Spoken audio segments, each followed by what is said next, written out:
I bought this car at Christmas last year. She's a 1962 Ford Consul Lowline. I bought it off a very good friend of mine. She was about 80% restored.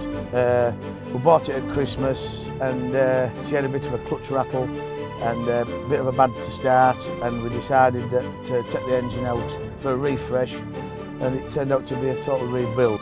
The passion about this car is the fact it's a lot bigger than the last car we had. We had a 1957 Wolseley before, which was like driving a Mini really, but with this being on bench seats and in its day, you know, it was a very comfortable car, and it still is to this day, a very lovely comfortable car. And the fact she's got bench seats, you can put 3 people in, and with having column change, you've got all the leg space and the big boot, and it's just ideal for what we want really, you know.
Well, the club started before my time, maybe 25, 28 years ago. It's called the East Yorkshire Thoroughbred Car Club, and we've got 700 members at the moment, which is an interesting thing because at the beginning of the year we have our membership renewals, and normally you lose a percentage. But this year we've actually gained, so there's an increase in the classic car movement. Given that we've now allowed 15-year-old to 20-year-old cars into the club, this encourages the young people to bring out the Mazda X5 and the new modern cars to congregate along with the older classic cars. We do have a really good network of communication with our publicity officer and our event secretary and membership secretary, and as a club we feel as if it's going forward. We're averaging around about 30 events a year, and we also have the casual events, which is a Wednesday night, and we have one of them or maybe 2 a month where you just turn up. If it's a nice day, just turn up.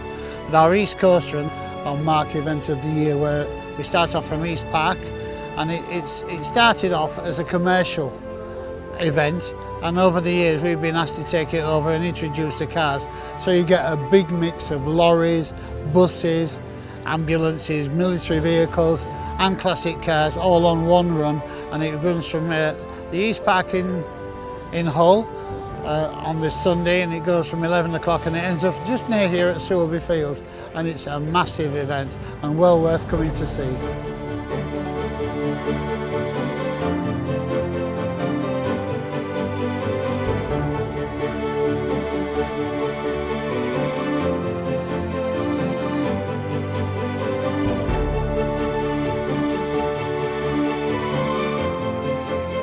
Okay, it's a 1975 Swallowtail Golf.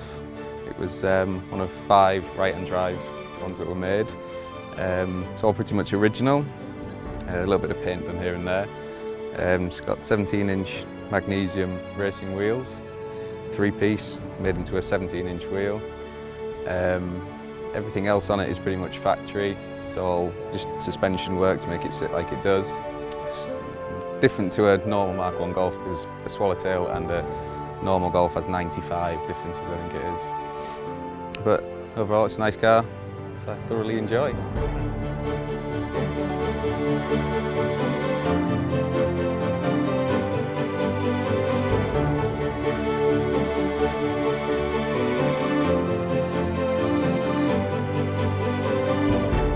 based on a Sunbeam Alpine, but it's an uprated one for the American market, and it's called a Sunbeam Tiger, and it has the same engine as the AC Cobras, and it was built for the American market just as a cheap version of the Cobra. What that basically means is instead of having a 4-cylinder engine, it's got an 8-cylinder engine, which is 4,261 cc's, which is roughly at least twice the size of an average car these days. The interior is virtually totally standard as it left the showroom. I put a modern steering wheel on it just because it's just a bit more comfortable to use. The original one was a wood rim one, and it's quite spindly by modern standards, and this just makes it a little bit more user-friendly. But apart from that, the whole car virtually is standard as it left the factory.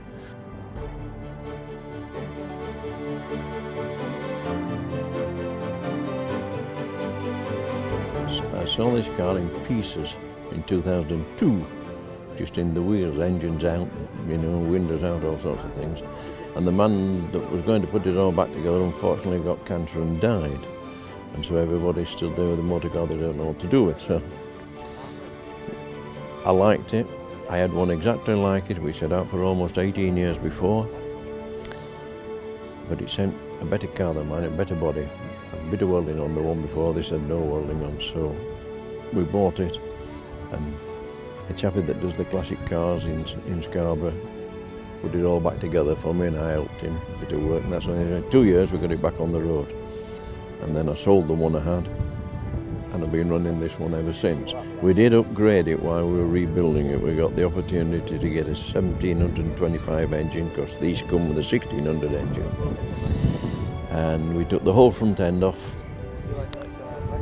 the car, off the donor car, and dropped a 1725 engine in there, complete with disc brakes, because these have drum brakes and they're not very good for the speed they go at. So we've now got disc brakes and a servo system so we can stop. So we're all right now.